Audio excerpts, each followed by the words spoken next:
Our next group of viruses are the togaviruses. And obviously, our hook is going to be about togas. So we set our scene in an Ottoman city, or maybe it's Byzantine, I don't know, some blend of Roman and Turkish where people wore togas. So as we're drawing the scene, first take note of the orange and warm colors that tells us right away that this is an RNA virus. And the sunny scene, of course, is that it's specifically a positive sense RNA virus.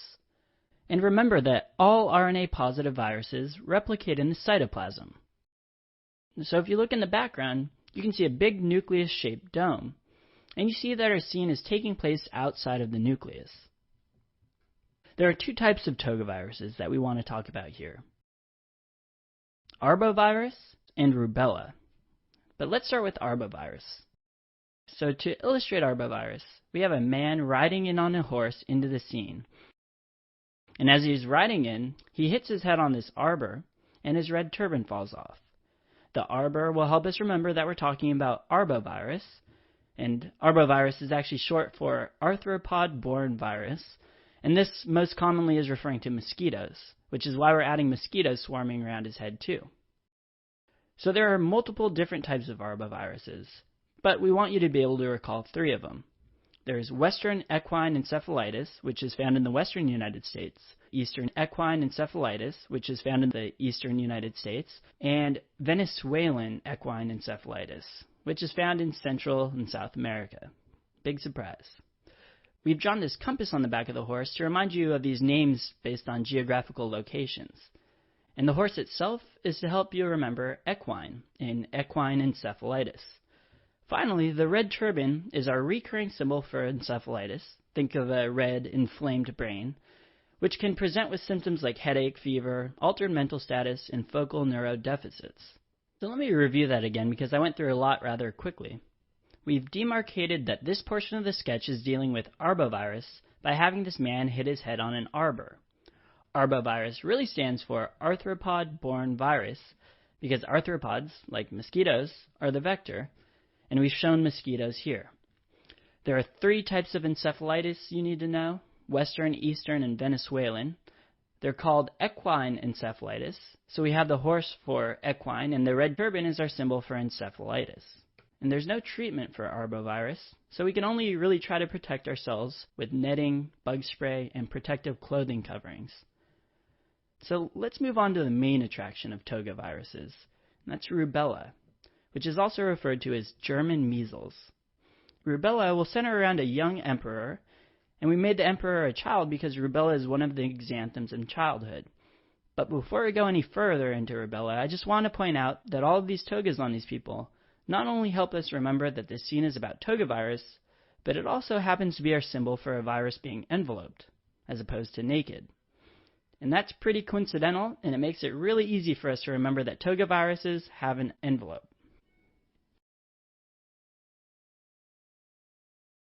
Rubella really has three separate presentations for three different age groups. There's congenital rubella, rubella in childhood, and then in adulthood.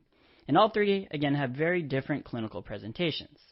So we'll go through all three, but we'll start with the childhood exanthem. Our emperor is wearing a crown made of bright red rubies. Rubies is the hook for rubella.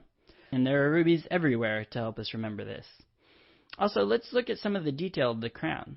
We've added these chains of rubies that run behind his ear and down the back of his neck, and he's grabbing at the back of his neck like he's very uncomfortable. And this is to help us remember that rubella can cause tender post-auricular and occipital lymphadenopathy. Rubella, with an alternate name like German measles, definitely has to cause a rash.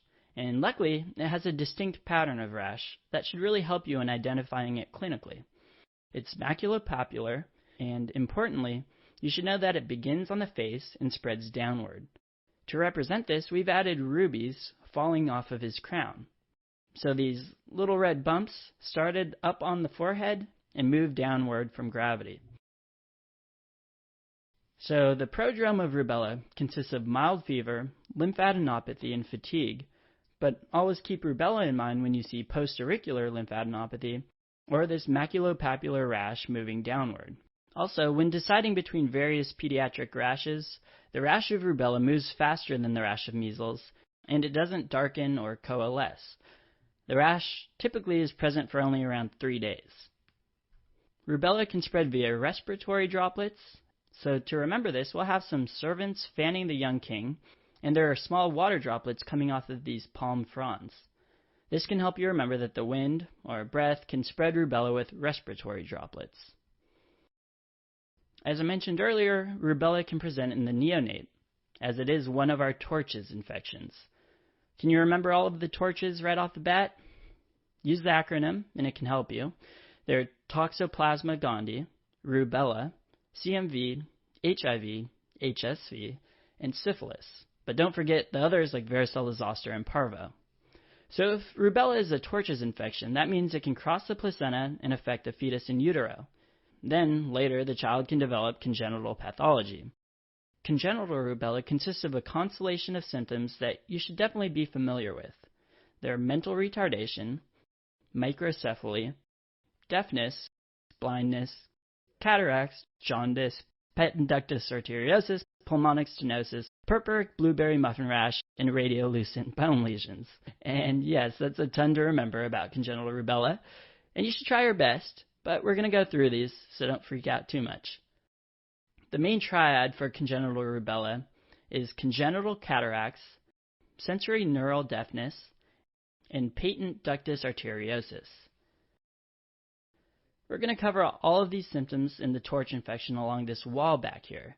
So first, let's add some torches to help you remember that this is the torch infection space. So as I said, the triad consists of patent ductus arteriosus, cataracts, and deafness. Let's start with patent ductus arteriosus. We've made this wall back here look like a Roman aqueduct, and we'll name it aqueductus arteriosus. Of course, to remind you of ductus arteriosus. We've added an open sign underneath so that you remember that ductus arteriosus is patent. Also on the wall, we'll have these little baby sculptures with creepy, staring, blank eyes to remind you of congenital cataracts. These little babies are also covering their ears to help you remember the sensory neural deafness caused by rubella. So that's the classic triad. We'll add some other symbols for you to remember some of the other symptoms. We've made the archways of the aqueduct shaped like blueberry muffins, and we'll even draw some little blue gems around the muffin shapes and on the babies to remind you of purpuric blueberry muffin rash. Blueberries. Finally, we'll paint the baby sculptures a nice golden yellow to remind you of jaundice, another feature of congenital rubella. And I think you're pretty good if you can remember all of that. That's definitely the more high-yield symptoms. Okay, we've talked about congenital rubella and childhood rubella, so now on to adult symptomatology. And luckily for us, it's easiest to remember. Adults, like children, will also have lymphadenopathy and fever, but they can also have arthralgia and arthritis. So see these two adult servants? We have him kneeling by the child, fanning him for hours and hours. And so, of course, they've developed some knee pain. So we've drawn some pain lines around their knees to represent that they have arthritis. Unfortunately, rubella has no treatment, but there is a vaccine that's very important to remember. It's covered by the MMR vaccine. So if you're like Jenny McCarthy, you'll know this as the cause of autism. Well, these vaccines also have another use. They prevent deadly illness. It's a live, attenuated vaccine, and it induces both humoral and cell-mediated immunity. To help remember this, we'll have a live puppet show for the children. Again, this is a live, attenuated vaccine for measles, mumps, and rubella. So there are 3 puppets to represent these 3 viruses. Also, because it's live, it should not be given to pregnant women or immunocompromised people. In fact, women getting the vaccine should hold off on getting pregnant for at least a month to reduce transmission to a fetus. So notice in the puppet show, we see one evil puppet that has a syringe with the vaccine, and then there's one pregnant puppet trying to avoid getting poked by the vaccine, because it's not administered to a woman while she's pregnant. Naturally, this puppet show has a happy ending, so we have a good guy puppet between them, defending the pregnant woman puppet with a sword, thus preventing her from getting the vaccine. So I also said you shouldn't give it to immunocompromised patients. In HIV-positive patients, the vaccine should be withheld until their CD4 count is high enough. In general, if it's over 200, then they should be able to tolerate the vaccine. So to remember this, we'll add this ticket count of 200 for the puppet show. This ticket booth actually brings us to our last point about togaviruses, and it's a general characteristic that's also shared with picornavirus. Togaviruses produce one long polyprotein precursor that is then cleaved by viral and host proteases. We're showing this by showing a long row of tickets, so that's the polyprotein precursor, that are then being broken off as if they're being cleaved by proteases. Remember, we also use these tickets in our picorna overview video. Alright, one last thing, actually. There are definitely buzzwords associated with the boards, and a big buzzword for rubella is immigrant, as being an immigrant may mean that you're unvaccinated. And the way things are going now with the anti-vaxxers, this may actually change. I guess for now, just be suspicious when a child has a descending rash with lymphadenopathy and is an immigrant. Think rubella. This was a lot of info we covered, but I think we've broken it up nicely. But maybe it'd be smart to review this once more.